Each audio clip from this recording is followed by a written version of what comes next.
There is a big concert coming up in New Jersey starring some of the best talent in New Jersey, and get this, it's absolutely free.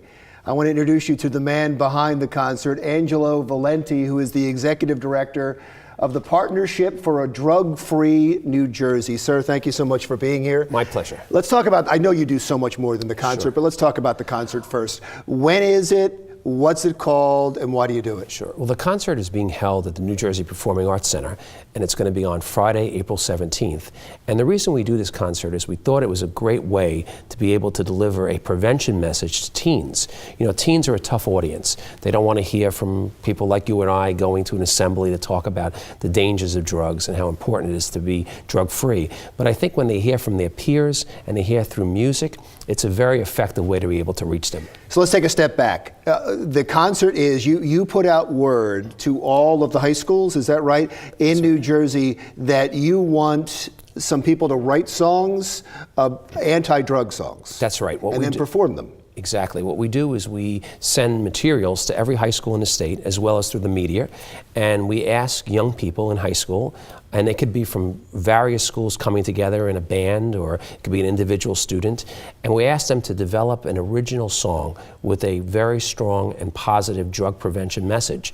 And then when we receive the entries, we then put them onto our website, which is called shoutdowndrugs.com, and there's two voting opportunities for the public. The first one is when they vote to support the finalists, to get those folks into the final concert. And that's just happened? That just was completed. And believe it or not, we had over 100,000 votes cast. Wow. For the first phase of this contest. I would imagine the schools really get behind it. They do, but it's not only people from New Jersey, and it's not only young people. We get people from all over the world that cast votes for their favorite song. And the internet and through social media, these young people are promoting their message, which is really ultimately what we're doing this for.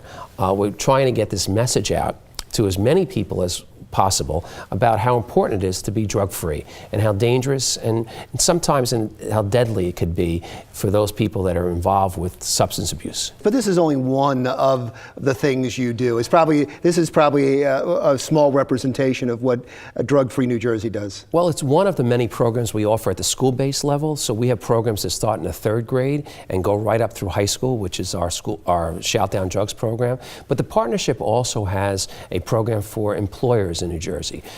We have a program called Drugs Don't Work in the state.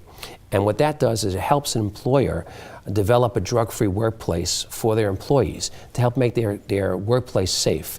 We have programs for parents, which are extremely important.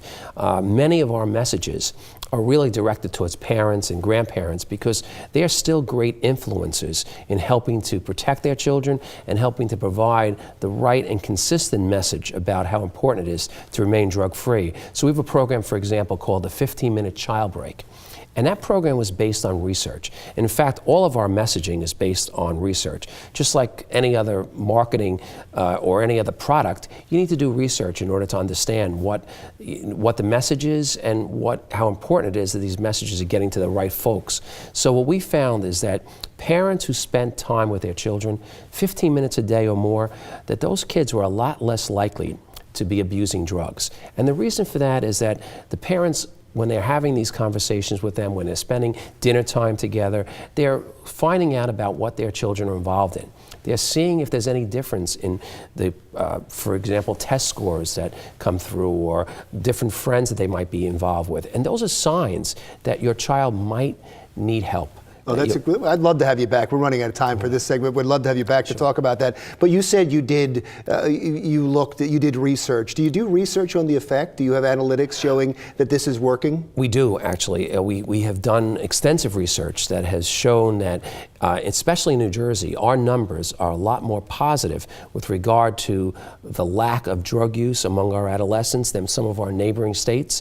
And we credit that to the fact that we're getting messages out. For example, in New Jersey, Jersey. Our latest parent research project showed that over 90% of parents understood it was important for them to have an active role in promoting a drug-free home. So those are the kind of messages that we think are really crucial. And we would love, please come back Yeah, so we my can talk pleasure. more about it, because we really wanted to talk about the concert. Give the details one more time for the concert. It's April 17th. All the tickets are free of charge, and they could visit our website, which is drugfreenj.org or shoutdowndrugs.org, and visit and vote, and also get access to tickets. And you have to get tickets because it sells out. Absolutely, and they're all free of charge, so you can just No, call I love and get that your about tickets. your organization. You're all government funded, so you're not asking for money. You're just there with a message. We're there with a message and to help. Great. Thank you so much.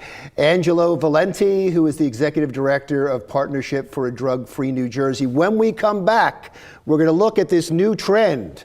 Why are dead people winning the New Jersey lottery? When Jersey Matters continues.